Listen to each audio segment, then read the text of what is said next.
কখনো কখনো আকাশে ঘটে যাওয়া একটি দুর্ঘটনাই হয়ে যায় কোনো এক দেশের স্বপ্ন ভেঙে পড়ার কারণ। দুবাই এয়ার শোর নীল আকাশেও ঘটেছিল এমনই এক মুহূর্ত। বিশ্বের বিভিন্ন দেশের অস্ত্র ক্রেতাদের সামনে বিধ্বস্ত হয় ভারতের স্বদেশী যুদ্ধবিমান তেজস, যা দেশটির রপ্তানি সম্ভাবনায় তৈরি করেছে নতুন এক শঙ্কা। গেল শুক্রবার ঘটে যাওয়া এই দুর্ঘটনায় প্রাণ হারান পাইলট উইং কমান্ডার নমাংশু সাল। তবে দুর্ঘটনার কারণ জানা যায়নি এখনো। 23 নভেম্বর রোববার বার্তা সংস্থা রয়টার্সের এক প্রতিবেদনে প্রকাশ পেয়েছে এ তথ্য।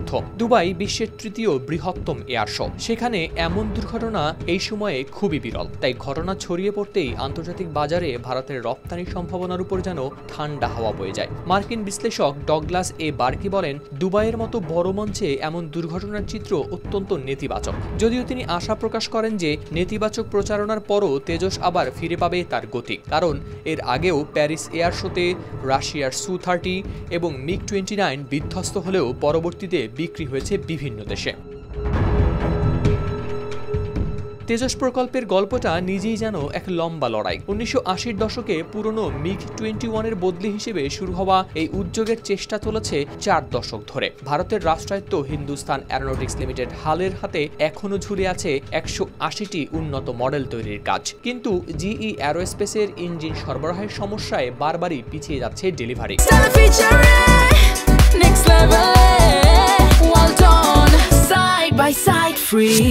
হালের অবসরপ্রাপ্ত এক কর্মকর্তা জানান, এই দুর্ঘটনা আপাতত বন্ধ করে দিয়েছে রপ্তানির দরজা। তাদের লক্ষ্য ছিল এশিয়া, আফ্রিকা ও লাতিন আমেরিকার কয়েকটি দেশ। মালয়েশিয়াতেও 2023 সালে খোলা হয়েছিল হালের অফিস। এই ঘটনা এখন সব পরিকল্পনায় আছে থমকে।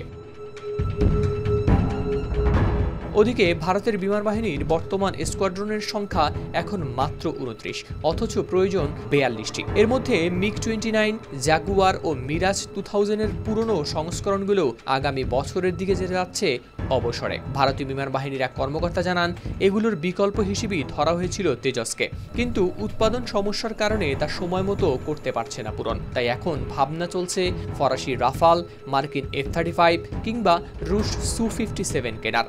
বিশ্লেষক ওয়াল্টার লাডউইগ মনে করেন, তেজসের আন্তর্জাতিক বিক্রি যতটা গুরুত্বপূর্ণ নয়, তার চেয়েও বেশি গুরুত্বপূর্ণ হল ভবিষ্যৎ ভারতীয় যুদ্ধবিমান প্রকল্পের জন্য এটি যে শিল্প ও প্রযুক্তিগত ভিত্তি তৈরি করেছে, সেটাই এখন তাদের আসল শক্তি। হাওলাদার শামীম, RTV।